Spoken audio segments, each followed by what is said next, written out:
6:44, I call the Halifax Planning Board into session. Members present is Carlos, John, and Gordon. On the agenda for tonight, we have a Form A for Bradford White on 233 South Street. And 6:40, we have a discussion for site plan review for solar project, Evan Watson. And then just ongoing business, paying some bills. Do I have a motion to accept the agenda as read?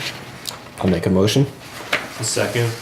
Motion has been made, seconded, all in favor? Aye. Aye. Okay, you guys are up. Good evening, Alan Diaz representing Bradford White.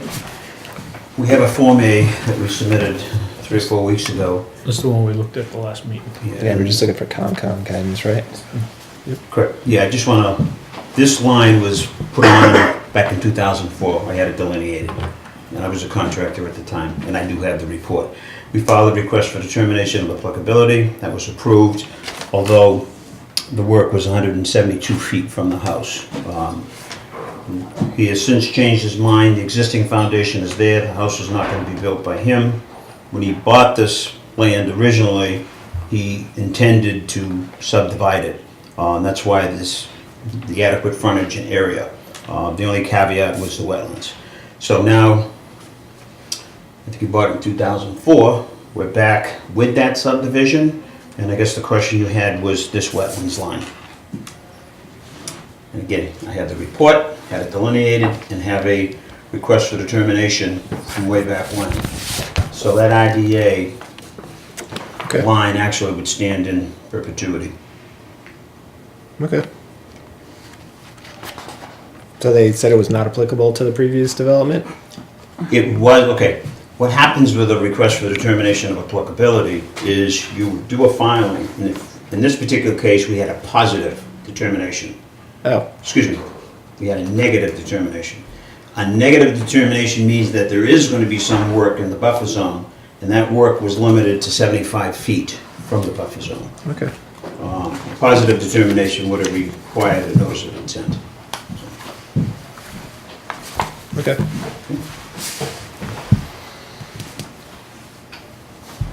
Any other questions? I think that's it. Just got the required amount of uplands. We just weren't sure if it was actually ever delineated or formally approved at any point, or if it was just, done out in the field and surveyed. Yeah. Sounds like conservation looked at it back in the day, so. Yes, well back in the days. I don't have any questions. Okay. Do you have a paper? This is all of It's all in there. it. So this is reference materials. It's for the Form A. You want to vote on it first before we sign? Yeah, the information's on there. Yeah. Do I have to read it in? Just make a motion to, I make a motion to accept the Form A for the property located at 233. 233 South Street, map 111, lot 4C. For the applicant Bradford and Beverly White, P.O. Box 383, Halifax, Massachusetts. For the plan prepared by Webby Engineering. The deed recorded at Plymouth County Registry of Deeds, book 30538, page 217. It's for planning board file number 18A174. Make a motion to approve the Form A. there's a motion, is there a second? Second. Motion seconded, all in favor? Aye. Okay. Sign off? So we can pick it up in a few days, right? Yeah, Am you I can on? basically take it, you can take it now. Oh, okay, fine. If they want to They sign just up have now, to I'll sign. take it.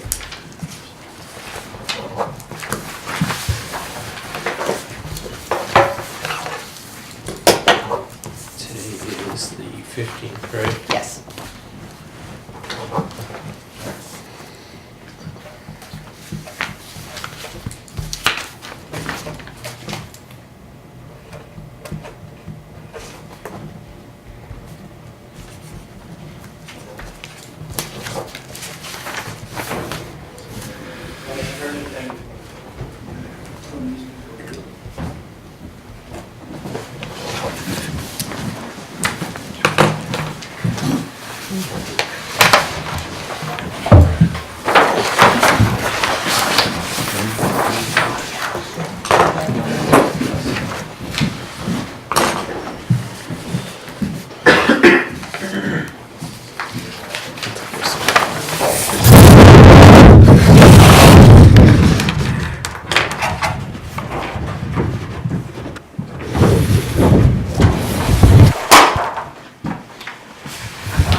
Proctor's aye.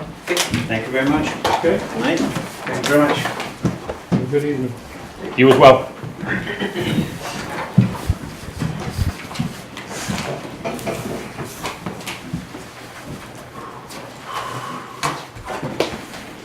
Everybody here? Yeah, did you guys get stuck in the road closure? Yeah. Yeah. Sorry about that. Okay, next up we have, site plan review for the solar project.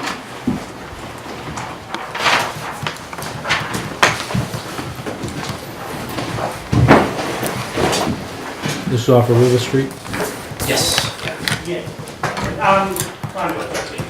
you want me to step in easel, or I can just basically talk to it? What it seems like, right? You can put it right here if you want. Sure. If we had a big audience, that'd be. Yeah, I think so, right. Put a big screen. And maybe the easel would be good for the Yeah, for the TV. TV. Okay, yeah, I can step in easel.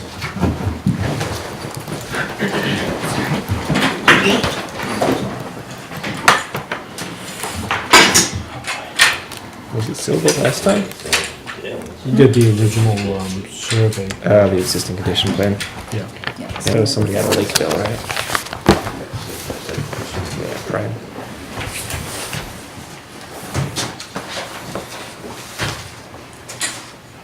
Okay.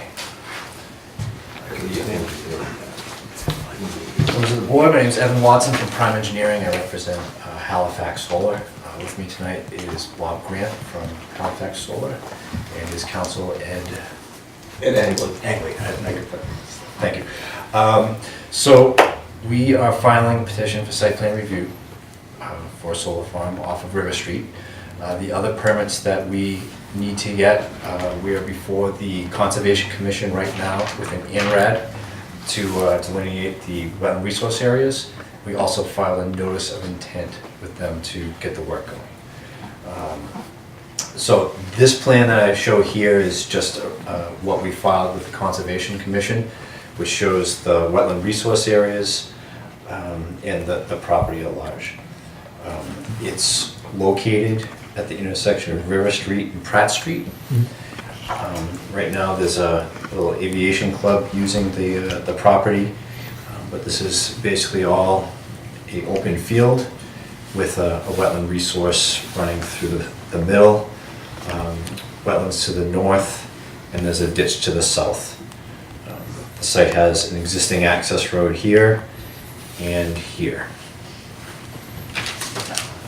A little more complex plan shows the aerial photograph of the site.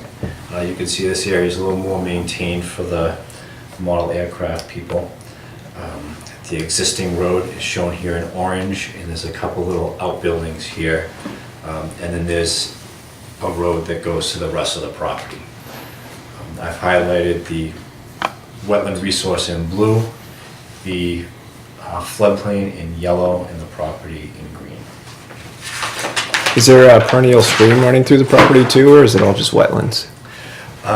The river, the stream, is actually to the east. So if you look at the USGS locus here, Yep. there's no blue lines or anything indicated here. Okay. It might be that this is some type of intermittent stream through here. There is a flow channel, there's a culvert here, and ditches and such. But the actual river, perennial stream with associated riverfront is off the property, and we're not within the riverfront area Yep. of that. But you are in floodplain, right? There's floodplain in the center there? So there's a floodplain areas, with no elevation associated with it. So again, we're in discussions with the Conservation Commission to define the limits of that right now. So this plan is showing what we need to do for tree clearing and vegetation management. Normally when we present a solar project, it involves clearing of a lot of forests and woods and clearing and stumping and a lot of that. Here, there's really no need to do anything. We already have a nice cleared site. There's a little bit of extra trees around the existing structures that we'd like to take out.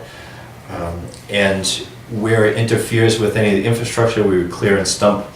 Where it's just causing a shading or a fall hazard, we would clear but then leave any of the understory. So just the tall trees. So that's indicated by that green area there.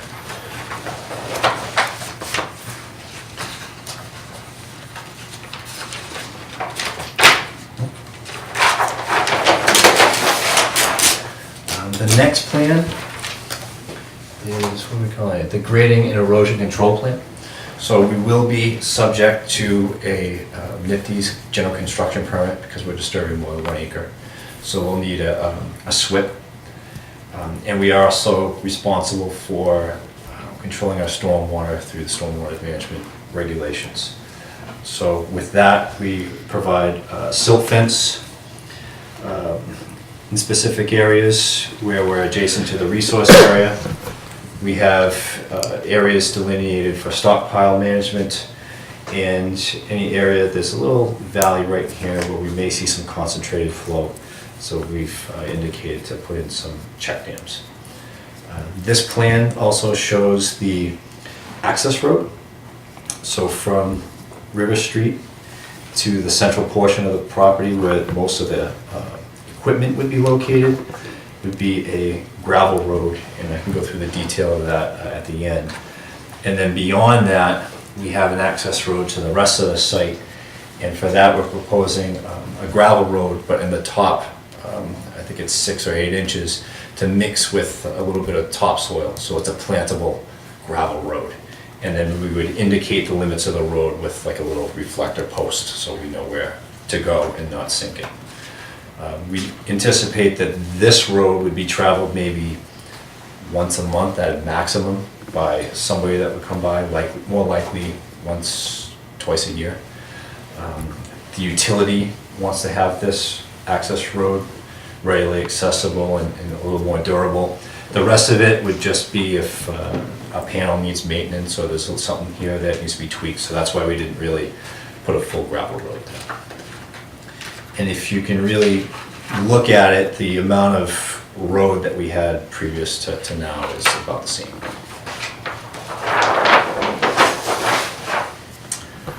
This plan shows the limits of the solar array. So again, we have the access road through the middle. We have a couple of different pieces of equipment here and here. Our equipment skids, and on that you'd have like a transformer and some inverters and things like that. And then right here, centrally located, would be a battery storage. That's a newer type of technology that's used now, and it helps mitigate if like a cloud goes over.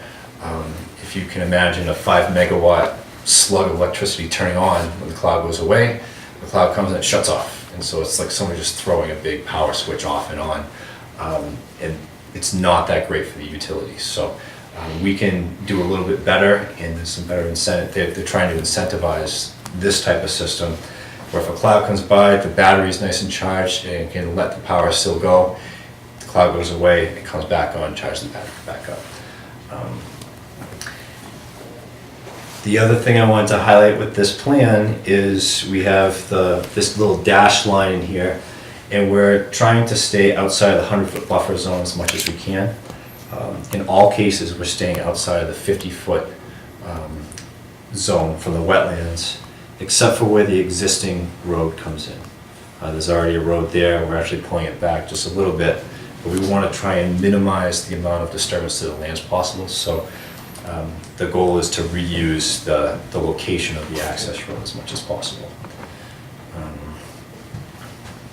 We're holding the setbacks under the zoning bylaw. Yes, and that's important also. So we have wetland setbacks throughout here, and then all the way around we hold the setback to structure under the zoning bylaw, which we are zoned in an industrial zone here.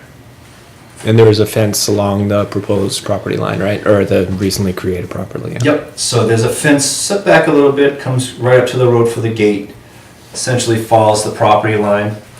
It's a little bit inside the property line because we have the wetland.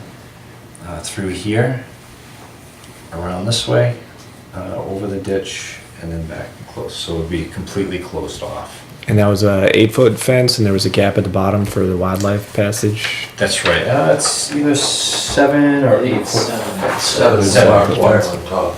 Right, so we had a 7-foot fence with 1 foot of barbed wire, and then the bottom 6 inches would be left above the ground, so that would let animals go in and out. So we wouldn't create something that was just locked off. Okay. Because animals are gonna find their way under it anyways, they'll probably dig a hole, so that will prevent that.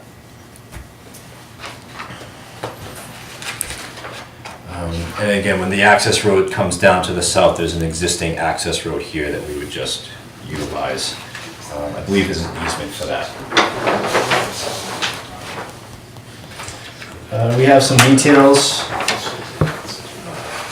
I apologize, I didn't color I think it's this. actually 6 foot with 1 foot barbed wire. Total 7 It's foot, total yeah. 7 to keep it under the restriction for doing the structure. Right. If it goes over the 7, it's considered something else. That's right. Yep, 6 foot high, Yeah, 1 foot 6 bottom. So here we have a detail for the access drive.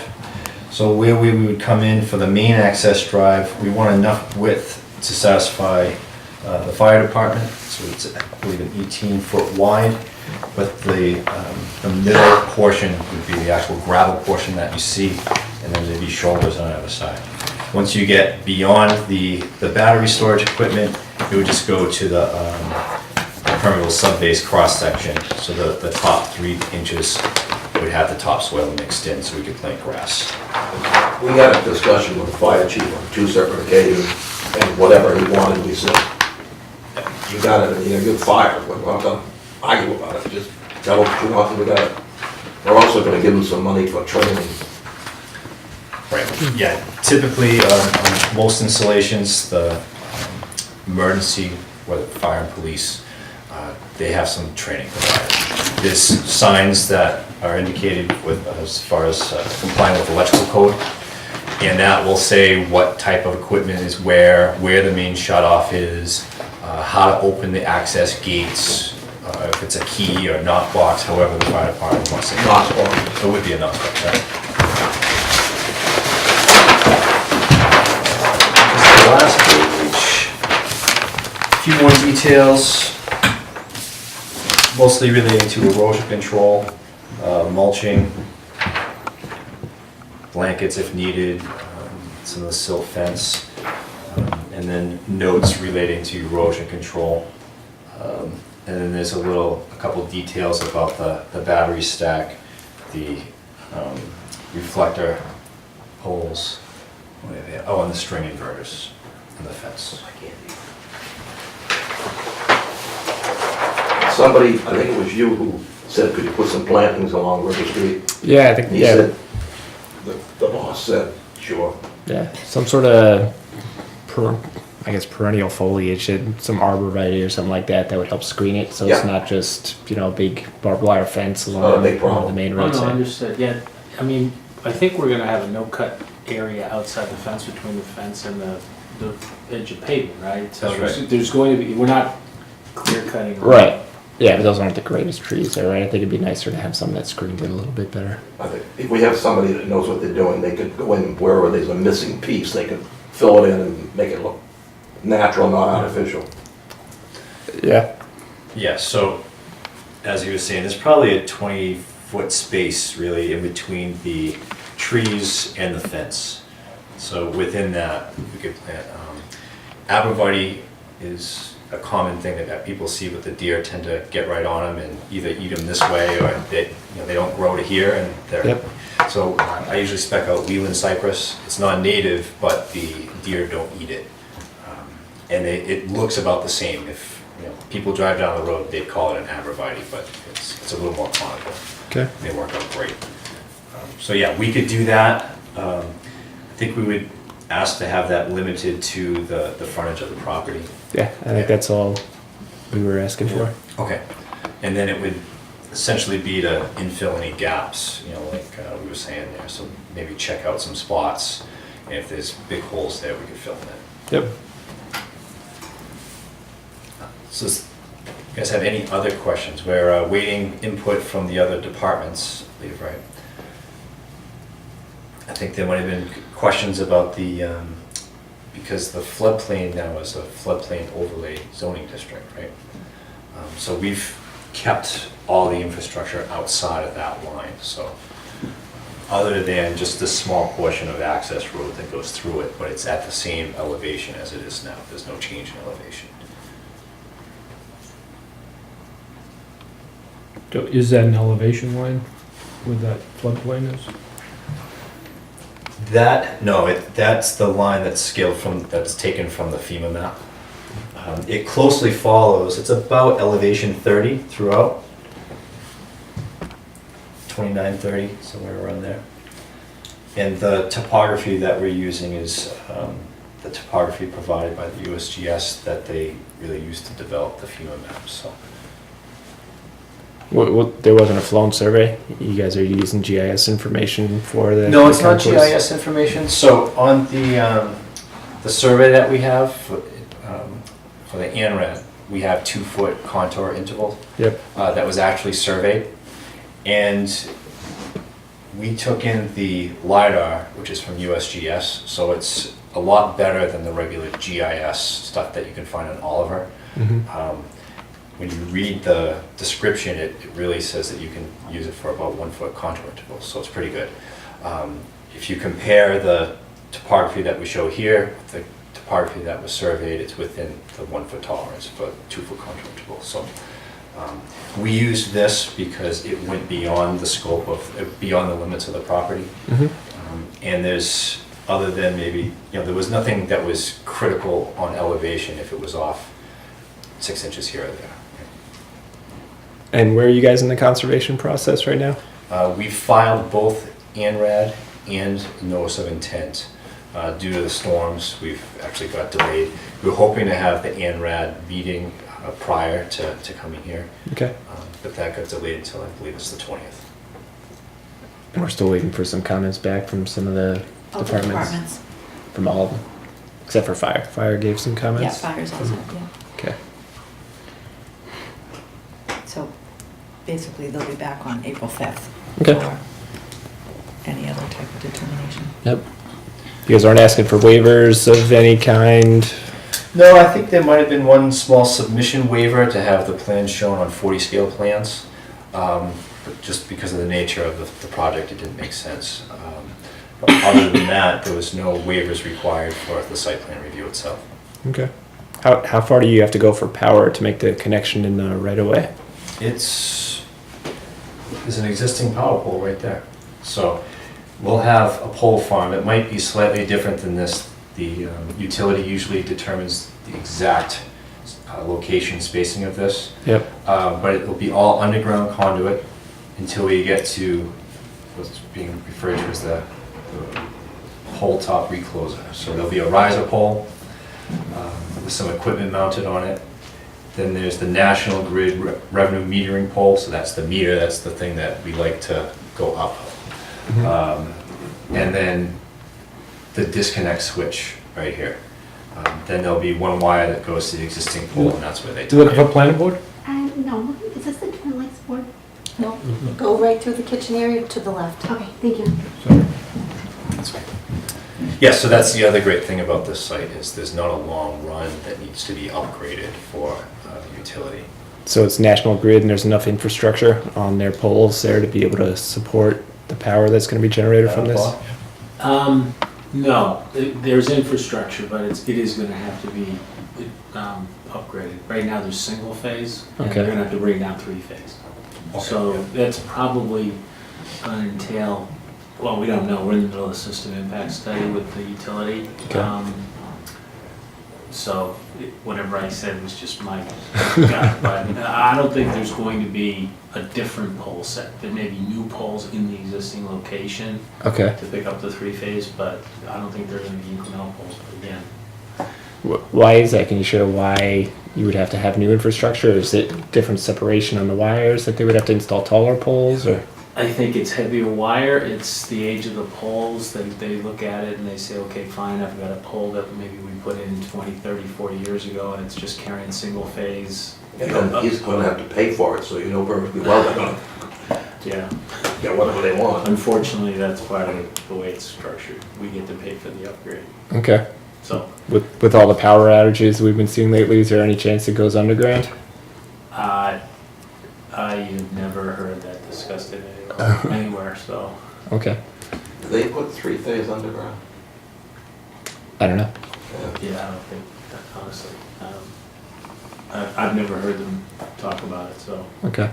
and I've never seen it done, so. All right. Trim the trees out of the way. Probably cheaper. Yeah, the explanation I've heard from utilities, because we've asked them, why don't you guys put it on the ground? They find it easier to repair if it gets damaged. They can come out and put up a wire, they can see it. If something goes down, it's underground, it's, who knows what happened, it's a lot more to repair. And to fix a wire, they have to pull all the wire out from Yeah, they're underground, gonna pull the replace whole all the length out, and wire. they gotta pull it all back in. Right.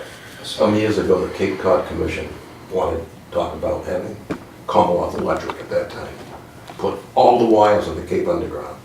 They came back and said, they don't have $3 billion to do it. Yeah. There's Yeah. some- I know it's costly, and that's probably the biggest reason on why they're not doing it. Yeah. And by the way, I owe you a Form A plan, which I will get, but I thought I had one, I didn't, I sent it to him. So I'll get one tomorrow, I'll get it to you. I don't forget. Is that for this site? Yes. Yeah. The recorded one? Yeah. Yeah. No subdivision control approval you signed. Yep. And it was recorded, right? It was recorded. Yeah, so But it was that's, recorded by John Peck's people, and he never got a copy. And he's in Rhode Island, he just recorded it, and that was that. Yep. Okay. yeah, so at this point, I just want to make sure that you guys have all the information that you think you need, short of having input from the other boards, and making sure if you have any questions that everything's been answered, so. So what are you doing for setback on the panels around the property line? Whatever zoning calls for. We don't really have any setbacks for solar panels. Yeah. Right, so it's what it wants for Structures or anything? the actual structure. And also, in our conversations, the fire chief requested the ability to circulate around there, and so we do, I'm pretty sure it's good, up to 20 foot, at least 20 foot between the end of the modules. You wanted to be able to drive around it? I'm sorry? You wanted to be able to drive around? Well, I mean, emergency situations, what happens if I have to get something out there? I mean, we also, to the extent we have to go maintain, we want the ability to get around, circulate with something small. Like, for example, if we have to get to an end of a row, it might be easier to drive north-south rather than east-west, so. Yeah, it looks like 30 feet around the edge. Yeah, so the setback table here is showing a front yard setback of 50, side yard of 30, and a rear of 40.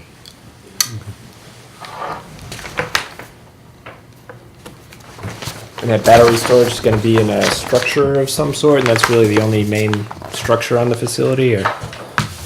Yeah, so the battery storage, there's a little picture of it here. In this case, it's in like a cabinet. The size of that's probably about the size of like a trailer.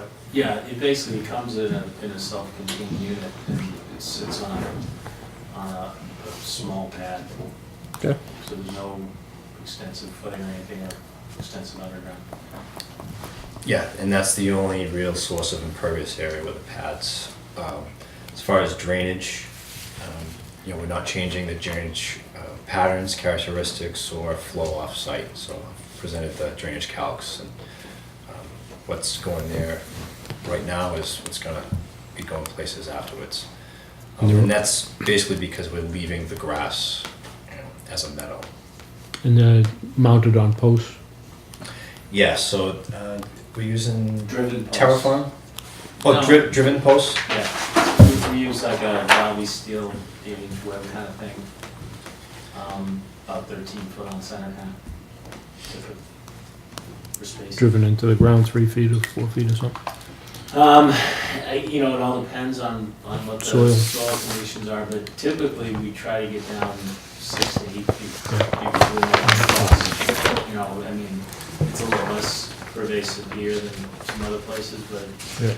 that's probably the biggest risk of those driven posts is that the frost action in the first 4 feet, That and the wind load. areas. Yeah. So we're in, Winds, yeah. wind loading and snow loading. So southeastern Mass has, you know, we need to design for hurricane force zones, so And that's a big wide open area. it is, yeah, and the panel itself is really just a big glass Yeah. sail. Yeah. So that's why it's mounted on steel racks on poles that are driven down. So subsequent to the permitting, I think the next step would be, you know, geotech pull tests, and from that, the foundations would be designed. Yeah, I mean, the projects we've done big, we've typically driven to 8 feet. And so this would be a process of, they'd have to convince us that it shouldn't just take that. So I'd say right now that we're probably going to be driving to 8 feet. How long does it take to build something like this? Sorry. How long does it take to build something like this? 4 months, That's it. depending on weather, depending on kind of when you start, but yeah, I mean, you should go up 4, 6 at the outside. Okay. And out of curiosity, how many houses would something like this power? I can do my calculator in my head. So I'd say you're probably in the 1,000 range, I want to say. That's pretty good. I gotta make sure I didn't carry that zero there. So, Typical house is what, 2,800 kilowatts a day? a day, it's probably about 8,000 kWh a year kind of thing. I mean, this is ballpark. So it's about 1,000. Okay. So that's 9.5 or 4.95 megawatts per year is how much it generates? So, no, 4.95 is the AC nameplate capacity of the inverters. That's what its throughput potential is at any given time, that Okay. max potential. kWh generation, which is measured kilowatt hours as opposed to kilowatts or Power, yeah. megawatts. It should produce about 8 million Okay. a year. The sun shines. Which hasn't done much over there. Yeah. And the battery pack is really just to take care of that daily part. It's not to send power when the sun's not out for the day, right? So what the battery storage is designed to do is the utilities are, you know, they're trying to match production with demand. And right now those curves, well, for solar, you've got kind of a bell curve that maxes out during the middle of the day, and you've got a demand curve typically, which is, the top of it is out on the, you know, out late in the day. It's like 4 o'clock in the afternoon. So a microcosm, as more of this renewable energy is pushing power, you know, what the utility's trying to do is match up supply and demand. And what the batteries are designed to do is actually they want to cycle them and have that available to modulate that peak demand out at that 4 or 5, 6 o'clock window. Because for the utility, you know, much like your home meter, right? You know, you get a demand charge, the highest demand you hit during the month, you get charged a fixed rate based on that peak usage. The utility gets the same thing. If the National Grid has to buy from the ISO New England grid, whatever that peak is that they're actually requiring power, they have to pay for that, and they pay for it for the entire, you know, period of time. So what they're trying to do is incorporate storage so they can actually, if they can knock that peak demand down, even, you know, on the margin, it's worth it to them. So what they're trying to do is they're trying to incentivize and to basically promote incorporating storage as a component to these systems, and just create these pods of energy that they can call on locally to try to modulate that peak demand curve. How many hours of that peak demand can those batteries hold? What we're designing in is about 10 megawatt hours of storage, which is, it's a 2.5 meg inverter and then 4 hours of batteries, so it's 10 megawatt hours. But it's basically the equivalent of 4 hours. It can run at 2.5 megs. That's the next big thing coming in renewable energy is this battery storage. They're getting better batteries. I just read about Tesla has come up with some, they think, cheap It's not a lithium. It's a different type of battery. I'm pretty sure it's gonna work. And it's cheap. How often those batteries gonna have to be replaced? I'm sure that they're gonna have to be taken out at some time. They're not Yeah, gonna last forever. it's a good question. Honestly, I think it's measured in years, not months, meaning I think they're like, maybe have a 5-year kind of life cycle, then you may have to be replacing them. And again, that's a little bit of a guess. Yeah.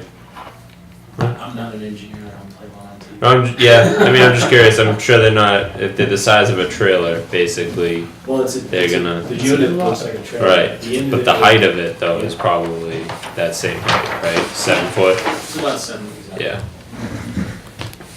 Yeah. If that's the length of a trailer. Yeah. And then each one of these cabinets actually contains lots Multiple of little batteries. batteries. Yeah. Right, All right. exactly. So it's not just one huge No, yeah, battery. exactly. It's, Okay. There's a way to detect, like, if those kind of go down, if one goes down, or are they just gonna be on a maintenance cycle? They're on, well, the whole system has got an embedded monitoring Yeah. capability, so there are checks that are distributed throughout the entire array. And it's constantly reading DC energy output, for example, AC energy output at the inverters, you know, what the batteries are holding, how they're maintaining, when they're cycling, how long it takes them to recharge, so. And then within that construct, you can set parameters around all those checkpoints, and if the system knows what it should be doing, because it's programmed that way, and then what happens is if it varies by whatever delta you want to set, you maybe say 5%, you get a warning. 10% variance, you get a warning. The warning could be just an email that says, you know, there's an issue with the system, take a look at this. And then that's the first level of response, and then you sort of look at it and say, is this something that could be generated because the sun went behind a cloud, for example. And then the sun comes out from behind the cloud, but the rest of the modules are all still in the shade, but the solar radiance meter is now seeing the sun. So the system is telling you, you should be producing X amount of power, but you're not producing anything just because the panels are still in the shade. So you kind of filter through that. Is this something that you need to respond to? You see if it clears.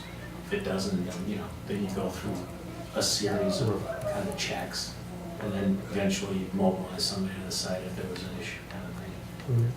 And then do you have local technicians that come and take a look at it, or? You can, we typically have the electrical contractor that installed the system, which has got the most familiarity with it. Yep. Would be the person that kind of the second line after, you've gone through and vetted it. You say you want to mobilize somebody who understands how the thing's wired, how it's basically configured such that they could come in and they could troubleshoot.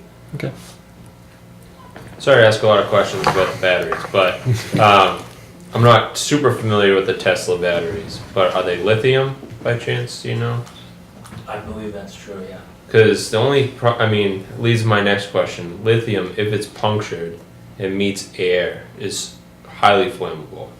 And when you have all those battery packs in there, and if one catches fire, that whole thing is now a risk. Is there a fire suppression system in there in case there's an internal fire that heat up or anything like that inside this like center that's holding all these batteries?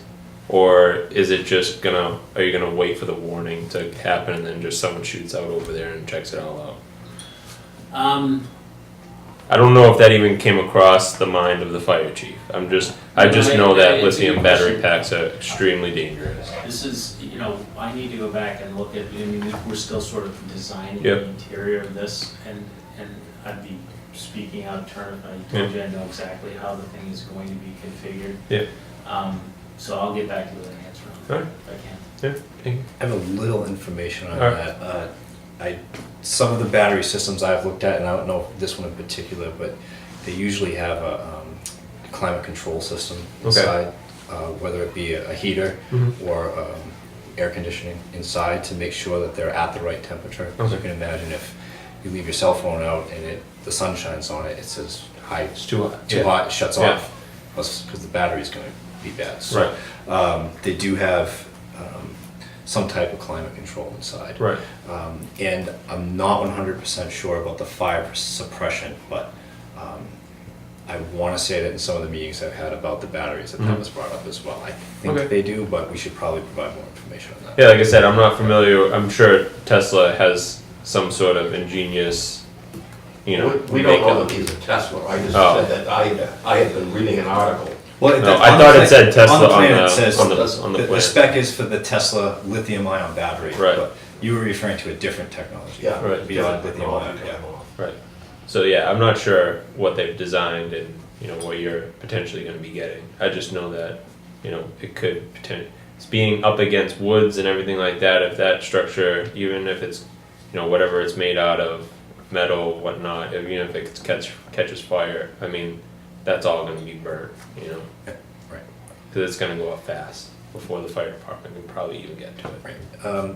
Generally, the attitude of fire departments that I've interacted with basically say if there's a fire in there, our operating procedure is to turn it off and wait until the fire goes out and make sure it doesn't spread to neighboring properties. Right. Because we're not going to enter into the 5 megawatt system while it's on fire and get hurt. So, No, absolutely not. Yeah.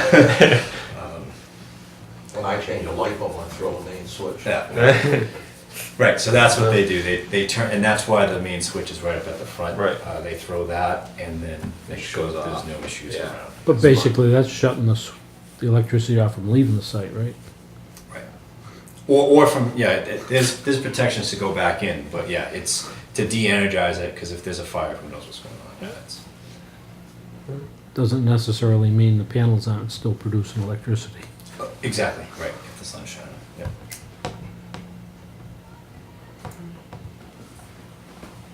So as far as additional information for request, do you want to see a revised plan of like any plantings, or that's something we could basically commit to doing, or Yeah, if you just do a small inset that just showed the magnitude or scope of generally what you intend to do, knowing that it doesn't need to be exactly what the finished product would be. I think that'd be helpful just to get something on paper. What do you have for frontage on the street there anyways?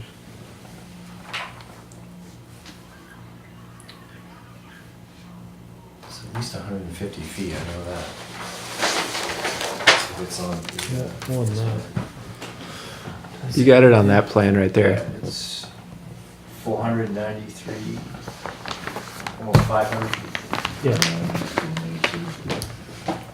Looks about right. Yeah, 382 plus another 103.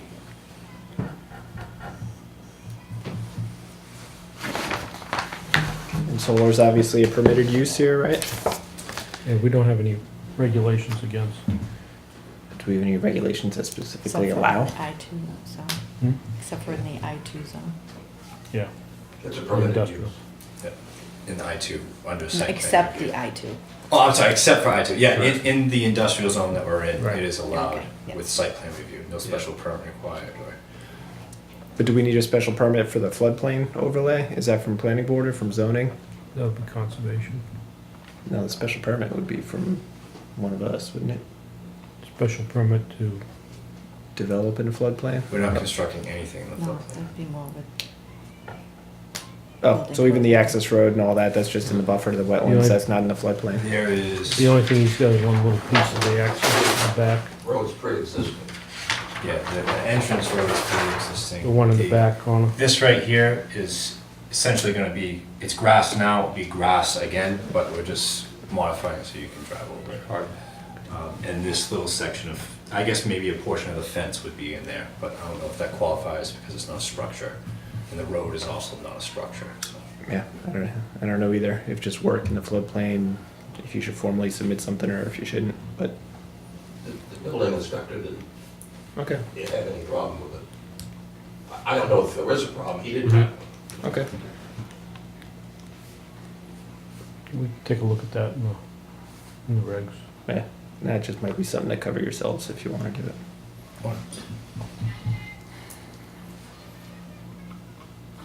I don't have any questions. All right, very good. So I'll be looking to take input from the other boards. You said there's something from the fire department, was it? They just want a 20-foot wide road capable of supporting a fire apparatus that weighs 40,000 pounds. Turnaround points for a vehicle 31 feet long. A mowing plan 2 times per year, June and October. They want signage indicating no trespassing, high voltage, with the property address and emergency contact information. For security, they want a Knox box at the main gate with locks on all gates that are keyed alike, and they want the $2,000 for training for the firefighters on solar field hazards. Which I think was all discussed at the other 2 meetings. Okay. If you want, I can get you a copy of that. Yeah, if you could just forward us a copy of that. We got a machine. Send me a copy. I'll just move it between now and I just got back in the house. Yeah, just get your power back on? Wow. You need solar. I have the solar people come and look at my roof, and they say you don't have enough roof space. Put it on the ground. I will. Hopefully. Fill the front yard. That's what I want to do. Put it on the ground. My roof is fine. I'm sure your neighbors would love it, I right? don't care. I'm gonna get a whole house. Cheaper too, but I mean, a whole house generator. Why don't you just, get a roof, just get some solar panels. Don't have to worry about getting gas. Is it propane, or are you trying to get propane? No. I was like, good luck trying to find gas, because when no one has the power, it's impossible. Okay, so you guys are gonna come back on, in April, April 5th. April 5th? April 5th. Yes. I don't think I'd have power back on now for the fact that I have a friend who's one of the troubleshooters for Eversource. And he said, Eversource does not have the switches, the fuses that blow on their maps. So they fixed everything. And I'm sitting out there, 22 houses in our little strip. And they just say, well, you're all done. They don't know where the switch is They don't at? have it in their charts. Oh man. That's why they have the app where you can flag yourself that you're out of power and they'll come and fix you up. I just call Bobby. That's a good idea. He's the guy that goes in the emergencies, Yeah. the bucket truck at his house. You just don't tell anybody that I did it, because it's not my district. You just told everybody. You just told everyone. You're an N-grid here. What do you clear? Thank you guys. Thank you. Have a great night. You guys got everything? Yeah. Yeah. Do you have some minutes? You do?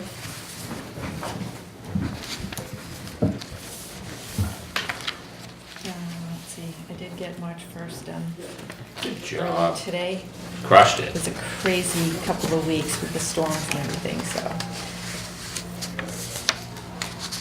If you guys want to take them home and read them and do them next week, that's fine too. We need to have Mark here to vote on it. I think Not there are necessarily. people. Just need 3 people? 3. We can do them.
Did the special permit for the Form A get submitted? Is Be that, on next meeting. okay.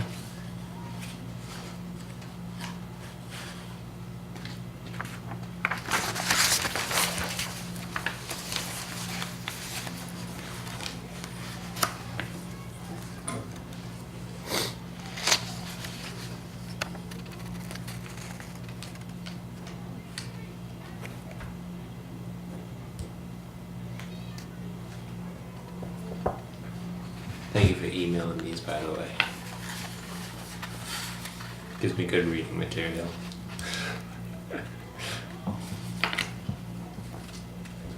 I figure if you guys have it ahead of time and you have a chance to look Exactly. at them, it's easier.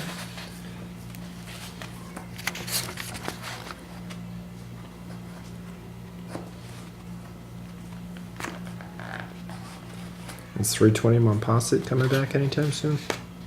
He's on the agenda for the 30th. I'm still waiting for feedback from the departments, and I have not gotten out a letter to him yet asking for a full letter of intent. And because we wanted more information. Okay. It's been a crazy week. 2 weeks. Actually. I'll try and get that out by the beginning of the week, which will still give him close to 2 weeks to get something to us for the April 5th meeting. And we can always continue it if we need to.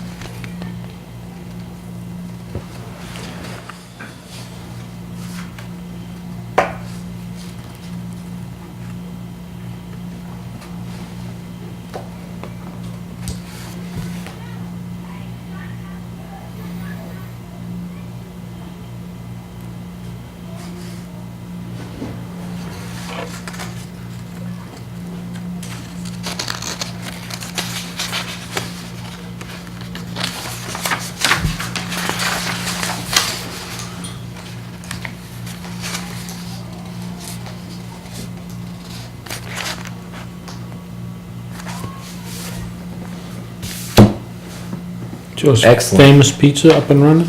No, not yet. They haven't, I don't know if they got their full license yet from the Board of Health, and they haven't come in for any sign permits yet or anything like that, but Rob had gone out to the site to meet with them at one point last week, I think. Yet to be famous. Well, it's seafood and roast beef. Oh. There's a pizza place? Yeah.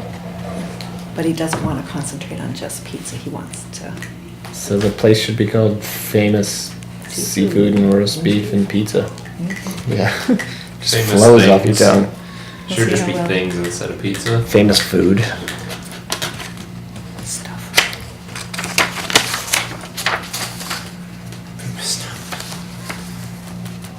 That's an interesting mix of food. I would make a motion to approve the minutes from March 1st, 2018 as written. Oh, I'll second that. All right, and motion seconded, all in favor? Aye. Aye.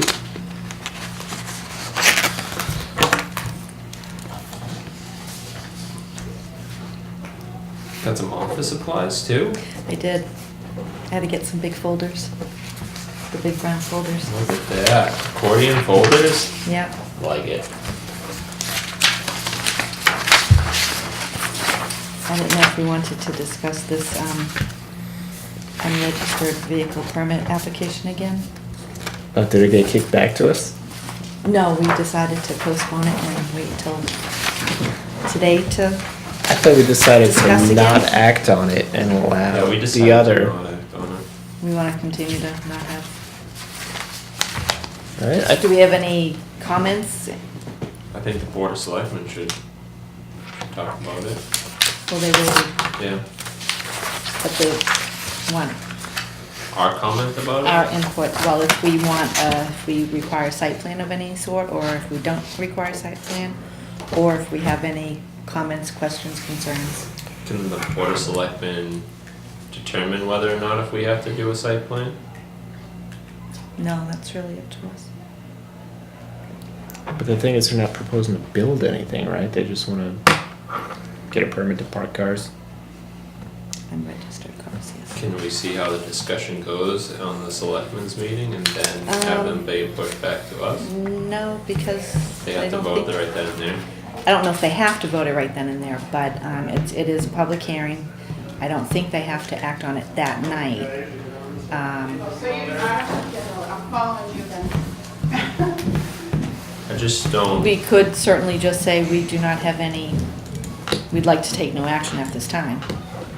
We certainly could do that. At least my vote's to do that. I thought that's what we decided to do last time, wasn't it? Well, this is the minutes we just approved.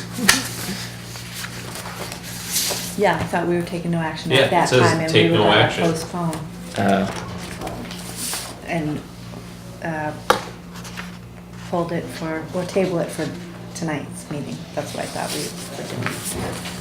So what do they have there right now? They have a unregistered vehicle, or they have multiple? Multiple. They have to be at least 2. And they're potting them out? We don't exactly know what they're doing. There is concerns with the building inspector.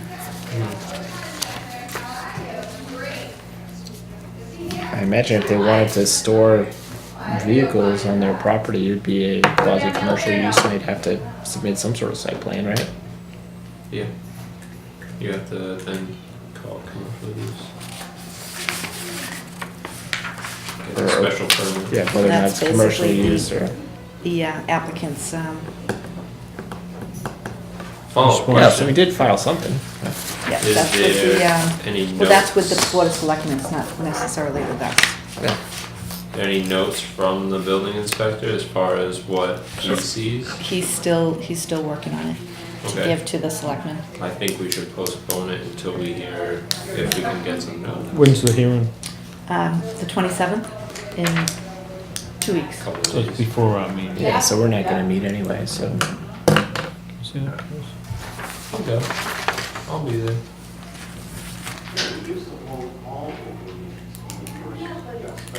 Yeah, I think it would make sense to wait to see what they do, because if they support it or turn it down, it would impact what the guy ends up doing. The only thing with the selectmen's meeting when they have these kinds of like, when they, because I saw it the last time, is that they usually like abutters will go to the selectmen's meeting and stuff like that. They'll talk about it, they'll kind of speak it, everything, they'll ask all their questions and whatnot. And I feel like it's a very positive way to kind of see if it's the right thing to have more than 2 unregistered vehicles, and they set a time frame to get those vehicles out. I just don't want to.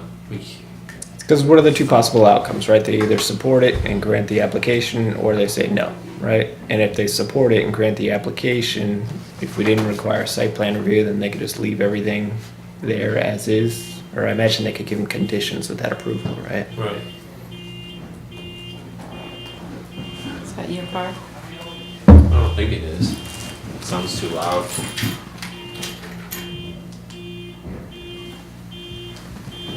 No, That that's not sounds my like my car. horn. Kids probably set something off. All right, so we Morse want to just code. not act at this time?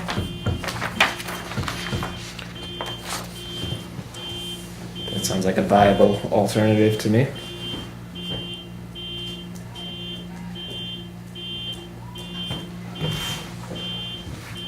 There's a lot of people over in that Twin Lakes committee thing. A lot of people in the parking lot. Oh, is that what was going on, Twin Lakes? Cars.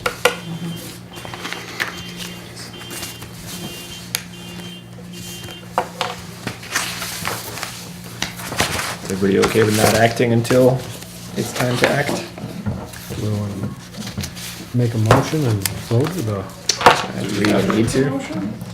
There's You nothing can if you formally want. to act on. It's not really, If we're gonna punt on it, we might as well informally punt on it. Yo, you want us to sign something? I'm not. I say we just informally tell them. According to the not chair. acting. Going to the chair. That's my vote. And then what we have left is the bills, I think. Make a Thank you. motion to pay WB Mason bill for office supplies inventory number I52834569 for $45.76. I second that. A motion, seconded, all in favor? Aye. Right.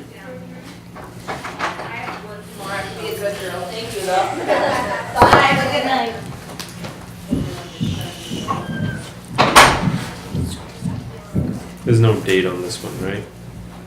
We don't have to put a date on this one, just right here. Up the top? Well, actually, it's right This is Board of Selectmen. Yep, go right below it. Right above the grid, there should be a date. Oh, there. Oh, the date is there already. Yeah, Alright, I'm just making sure we didn't have to do that. that's okay. And there was a notice in the, in everyone's folder. The, Board of Selectmen discussed the possibility of reforming a zoning bylaw committee, zoning review bylaw committee, Yeah. zoning bylaw review committee. Yep. If anyone is interested, we can, oh, you Do I can have to sign sign? it. Hmm. You have to Should I borrow sign. your small pen? Sure. Thanks. If anyone's interested, contact the Board of When are they Selectmen. looking to do that? I think as soon as possible. Thank you. Do they have any other? I think Alan Diaz was interested in starting it up again.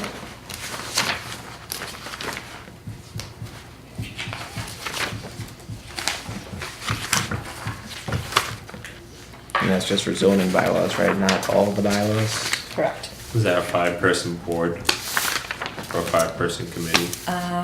I don't know, the Board of Selectmen is No. the ones really working on it.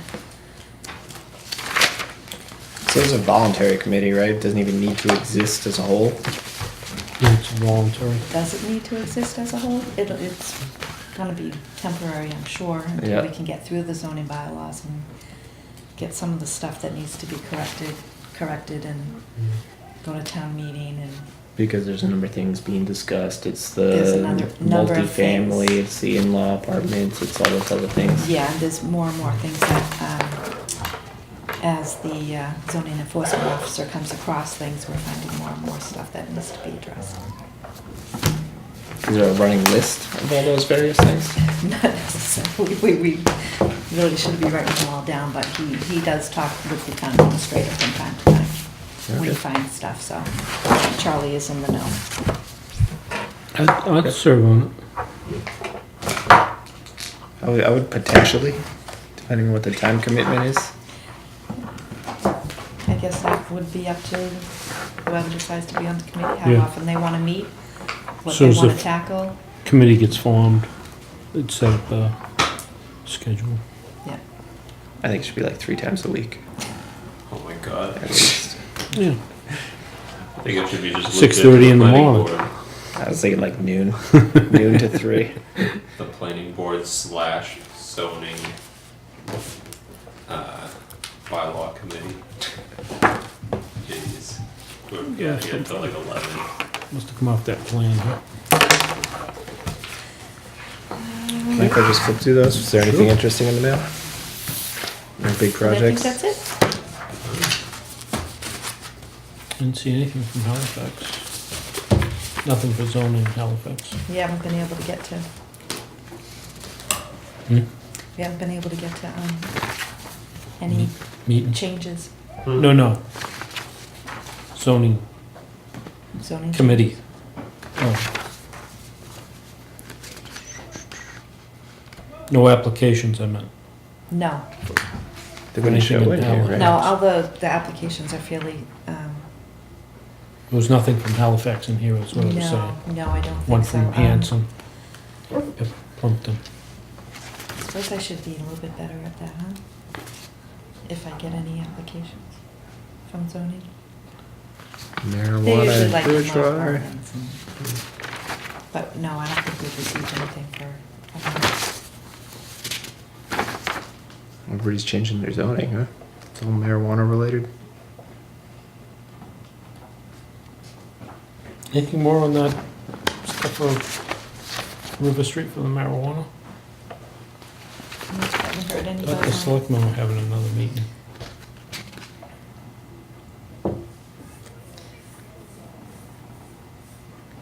I thought there was isn't there a 40B project coming in Bridgewater?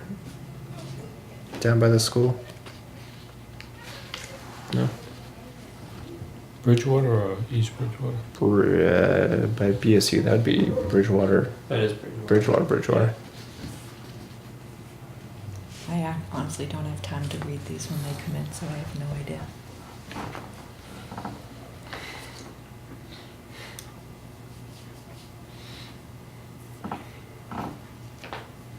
Everyone all set? Any other motions? I think there's a motion to adjourn on the table. I second that. Motion seconded, all in favor? Aye. Aye. Aye, aye, Captain.